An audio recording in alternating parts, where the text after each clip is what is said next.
Welcome students, I am Rashmi, your English teacher. So the worksheet number is 14 and it is our 10th class. The chapter is, you have read it already, A Letter to God. First chapter is faith के ऊपर है ये chapter और ये आप ध्यान से बच्चों, मैं पहले इसको एक्सप्लेन करूंगी, पहले को ध्यान से जरा सुनिएगा और जो भी आपको टफ वर्ड मीनिंग लग रहा है मैं आपको समझाती भी जा रही हूँ। और जो भी आपका कोई कुछ भी आपका यदि डाउट है या कुछ है तो आप कमेंट बॉक्स में लिखकर मुझसे पूछ सकते हैं। और साथ में ही आप यदि सब्सक्राइब नहीं किया है अभी तक तो आप वो भी जरूर कर दीजिएगा। लाइक तो करना ही है बेटा, थोड़ा ध्यान से समझिएगा। चलिए स्टार्ट करें। The house, The only one in the entire valley, sat on the crest of a low hill. वह घर जो कि एंटायर वैली में अकेला ही था। क्यों था? बहुत ही ऊंचाई पर था, एक लो हिल की क्रेस्ट पर था, शिखर पर था। From this height one could see the river and the field of ripe corn dotted with the floods that always promised a good harvest. एक अच्छी फसल जो है दिखाई देती थी रिवर पे से। The only thing the earth needed was a downpour or at least a shower. सिर्फ एक कमी क्या थी कि भाई एक जो है शॉवर हो जाए, एक बरसात हो जाए। Throughout the morning lunch our hero has come, who knew his fields intimately, बहुत अच्छे से, had done nothing else but see the sky towards the northeast. Northeast की तरफ ही देखता रहता था बार बार और क्या कहता था? Now we are really going to get some water. वो मैन, एक उसको जो लेडी उनके उसकी बीवी होगी कि मुझे सिर्फ जो है अब एक पानी की हमें जरूरत है भाई।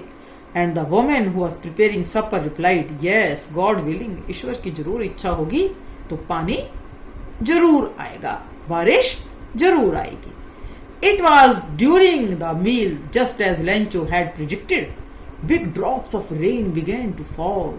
अच्छी खासी बूंदें जो है आने लगी जैसा कि उसने प्रिडिक्ट किया था, उसने सोचा था। In the north east huge mountain of clouds could be seen approaching, और नॉर्थ ईस्ट में जो है बिल्कुल ही बड़े बड़े पहाड़ों की तरह के बादल जो है दिखने लगे आते हुए। The air was fresh and sweet, बहुत अच्छी एयर थी। The man went out for no other reason than to have the pleasure of feeling the rain on his body.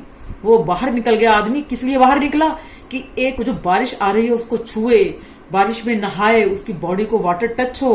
With a satisfied expression he regarded the field of ripe corn with the flowers draped in curtain of rain. बहुत खुश हुआ देखकर, सारी उसकी जो फसल थी वो पानी में जो है नहा रही थी। बट सडनली, देखिए आयरनी ऑफ फेथ आ गई। Suddenly a strong wind began to blow and along with the rain very large hailstone began to fall. अचानक क्या हुआ? स्ट्रॉन्ग विंड आ गई बहुत तेजी से और जो पानी था भाई हेल स्टोन के रूप में गिरना शुरू हो गया। हेल स्टोन मैंने ओले, बड़े बड़े ओले जो होते हैं। This truly did resemble new silver coin, ये बिल्कुल ही ऐसे लग रहे थे, इतने बड़े थे जैसे सिल्वर कॉइन होते हैं, चांदी के सिक्के होते हैं, ऐसे बड़े बड़े हेल स्टोन पड़ने लगे। The boys exposing themselves to the rain, ran out to collect the frozen pearls. उन जो बच्चे थे, जो लड़के थे, हेलस्टोन के लिए कहा गया है फ्रोजन पर्ल्स, वो मोती जो फ्रोजन हैं, फ्रिज हैं, बर्फ के हैं, उनको लेने के लिए बाहर निकलने लगे, इकट्ठा करने के लिए। Now a leaf remained, not a leaf remained on the trees, पेड़ों पर एक भी पत्ता नहीं रहा बच्चों। The corn was totally destroyed, पूरी तरह से फसल बर्बाद हो गई। The flowers were gone from the plant, सारे फूल हट गए, टूट टाट गए। Lencho soul was filled with sadness, Lencho की आत्मा दुख से भर गई। When the storm had passed he stood in the middle of the field, जब तूफान चला गया खेत के बीच में खड़ा हो गया। And said to his sons, अपने लड़कों को कहा, a plague of locusts would have left more than that. आए हाय, एक टिड्डियों का दल भी इससे ज्यादा कुछ छोड़ देता, यानी उस बरसात ने सब कुछ बर्बाद कर दिया था। The hell has left nothing उस ओलो ने सब बर्बाद कर दिया, कुछ नहीं छोड़ा। तो बच्चों अब हम क्वेश्चन आंसर पर आते हैं। आई होप आपको ये पहरा अच्छे से समझ में आ गया होगा। बेटा 2-3 बार पढ़ना, एक बारी में समझ में नहीं आएगा। तो first question, where was Lencho house located. मैंने पहली लाइन में पढ़ा था कि उसका घर कहाँ था। देखिए, his house was located on the crust of a low hill. बताया था ना, पहाड़ी की चोटी पर था घर। What could be seen approaching the northeast? क्या दिखाई दिया था? हाँ जी, large mountain of cloud could be seen. Cloud mountains देखे थे ना, बड़े बड़े पहाड़, बादल इतने बड़े थे जैसे कि पहाड़ हो। ये सिमिली यूज हुई है, जैसे simile. Why did Lencho go out? Lencho बाहर क्यों गया था बच्चों? मैंने बताया था आपको। He went out to have the pleasure of feeling the rain on his body. अपनी बॉडी पर वो पानी को अनुभव करना चाहता था। Why did Lencho say the raindrops were like new coin? सिक्कों की तरह थी, क्यों कहा? It was because raindrops would resemble मैंने मिलना, किससे शक्ल मिलती थी? न्यू कॉइन से, नए सिक्कों से।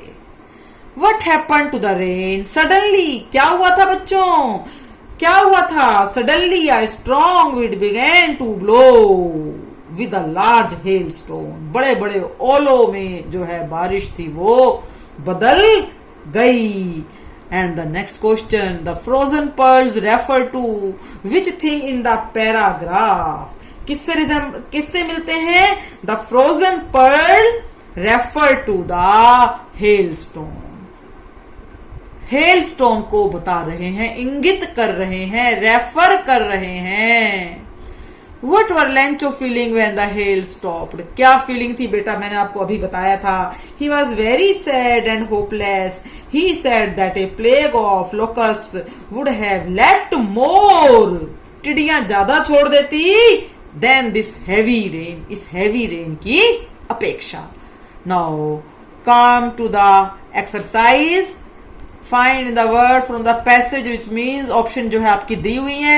Very closely, दो ऑप्शन है, totally और intimately। तो हम क्या लगाएंगे? closely को intimately हम आंसर लगाएंगे। Forecast का मतलब predicted, पहले से ही पूर्वाभास होना। कंटेंटेड संतुष्ट होना, सेटिस्फाई संतुष्ट होना। टू टेक आफ्टर मैंने मिलना, शक्ल मिलना, क्या आएगी? रिजेंबल शक्ल मिलना।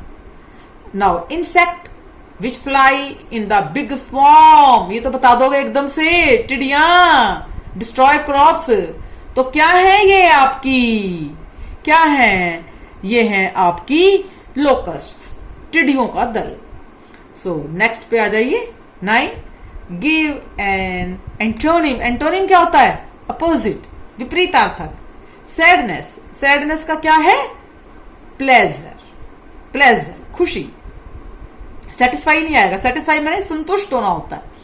रेस्टोर करना किसी चीज को, इसका विपरीत क्या हो जाएगा? डिस्ट्रॉय करना, खत्म कर देना।